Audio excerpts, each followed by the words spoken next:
Baik jamaah, kita kembali lagi bersama kami di rumah Mama Dede.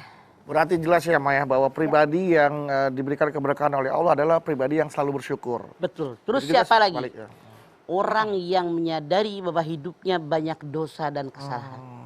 Orang yang banyak bertaubat, diantaranya dengan banyak beristighfar, itu pun dijanjikan oleh Allah keberkahan. Penuh keberkahan hidup. Faqultus taghfiru rabbakum innahu kana ghaffara yursilis samaa 'alaikum midrara wa yumdidkum bi amwalin wa banina wa yaj'alakum jannatin wa yaj'alakum anhara. Nuh 10, 11, 12. Kata Nabi Nuh, ucapan oleh kalian astagfirullahaladzim.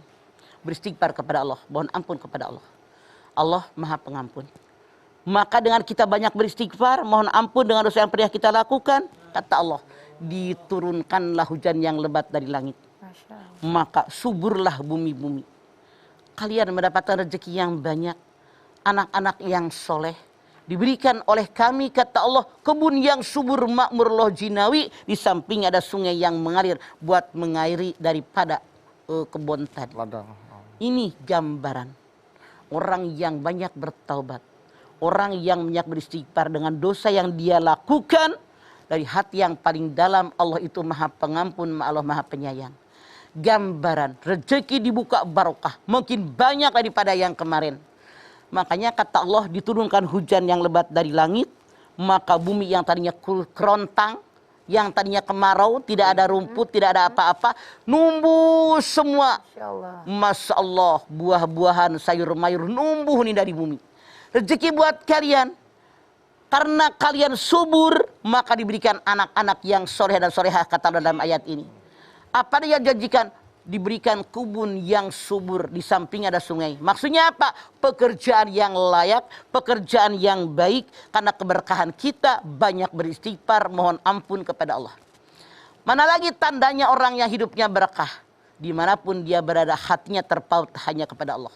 Innamal mu'minuna alladzina idza dzukirallaha wajilat qulubuhum wa idza tuliyat alaihim ayatu zadatum imana wa ala rabbihim yatawakkalun. Al-Anfal ayat 2.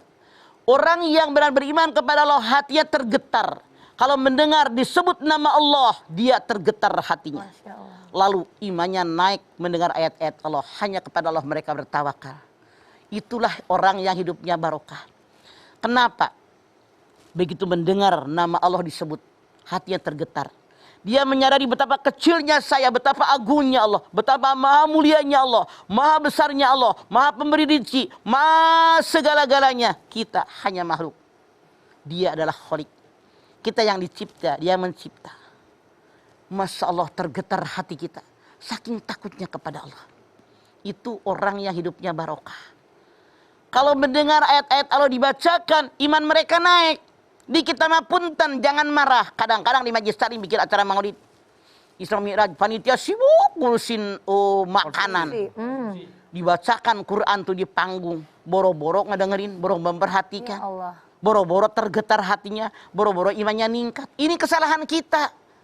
Karena Allah mengatakan, wa idza quri'al Qur'an fastami'u lahu wansitu la'alakum turhamun. Kalau di depan kalian dengarkan Al-Quran, dengerin, perhatikan, niscaya akan dapat rahmat dari Allah. Ini kesalahan kita. Dalam bikin acara pengajian kita, ngundang orang sekian banyak, yang baca Quran sudah ada, yang ceramah udah ada. Kenapa panitianya warawiri ngurusin kue?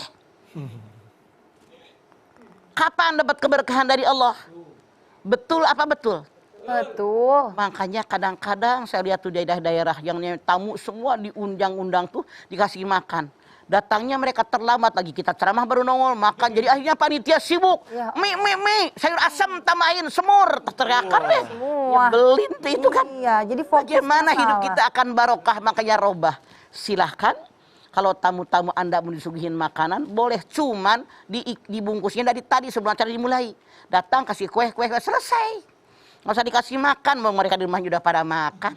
Kita yang ngatur, Masya Allah, agar apa? Mendapat keberkahan dari Allah. Saya bicara ini bukan nyindir, tapi ini kenyataan. Sampai saya mikir, ini panitia nggak mikir ya, buang dana sekian banyak, tapi hidup mereka rugi. Ya bikin Allah. Acara Quran nggak didengerin, ayo warawi di panitia. Yang ceramah nggak didengerin. Besok, gue paling capek nyuciin piring. Ya, ya kan? Mana keberkahan akan datang? Betul nggak Bu? Betul. Hindarkan perbuatan seperti ini biar hidup kita barokah. Begitu. Dan hanya kepada Allah kami bertawakal, bukan kepada yang lain. Insya Allah. Kalau ini semua terdapat dalam diri kita, hidup kita selalu barokah, barokah, dan barokah. Semoga keberkahan datang kepada kita karena kita tidak mendustakan ayat-ayat Allah, tapi benar-benar mengimani dan mengamalkan ayat-ayat Allah. Masya Allah. Ya mah, kalau doa sendiri mah, ada nggak doa khusus untuk minta khusus keberkahan mah? Atau segala doa pun bebas itu akan melimpahnya? Silahkan kita berdoa dengan doa bagaimanapun. Karena Allah tahu bahasa manapun. Daripada ibu pakai bahasa Arab tapi tidak ngerti. Ya kan? Silahkan. Ibu minta keberkahan. Tapi maaf, tanamkan dalam dada kita. Bahwa saya benar-benar beriman kepada Allah. Bergetar hati kita mendengar nama Allah. Naik iman kita mendengar ayat-ayat Allah. Hanya kepada Allah mereka bertawakal. Mana tandanya? Alladzina yuqimunas shalah wa yunfikuna mimma razaqnahum yunfikun. Tandanya lagi yang keempat, mendirikan sholat. Kemudian yang kelima, selalu bersedekah dengan harta yang Allah berikan kepada kita. Makanya Allah mengatakan, ulaika humul mu'minuna haqqo. Mereka benar-benar orang yang benar-benar iman kepada Allah. Itulah mereka. Insya Allah semoga kita termasuk golongan ini. Amin ya rabbal alamin. Ya. Apapun yang kita miliki, apapun yang Allah sudah berikan kepada kita syukur itu sebagai qadarullah ya Mas, sebagai takdir kita juga ya. Iya. Mensyukurinya dengan cara bagaimana? Kalau dikasih umur yang panjang, umur dipakai jalan yang Allah ridho. Nah itu Kalau dipakai harta kekayaan, harta dipakai yang Allah ridho. Kalau dikasih pangkat jabatan, pangkat dipakai di jalan yang Allah ridho. Kalau dikasih ilmu sama Allah, ilmu dipakai di jalan yang Allah ridho. Itu yang Allah kehendaki dari kita. Hidup kita akan barokah. Apa yang Allah berikan kepada kita gunakan agar mendapatkan ridho dari Allah ya Mas. Betul. Kan kita ngaji di Quran. Makanya modalnya terus hati Quran. Kalau Allah sudah ridho, insya Allah keberkahan akan hadir dalam hidup kita. Insya Allah. Baiklah kalau begitu. Ibu-ibu yang mau nanya boleh. Jadi nggak usah dipikirin sendirian ya Bu ya. Tenang, kegalauannya boleh diceritakan ke Mama. Tapi setelah pesan-pesan yang mau lewat berikut ini. Bapak Ibu jamaah yang ada di rumah, jangan kemana-mana. Di sini aja, di rumah Mama Dede.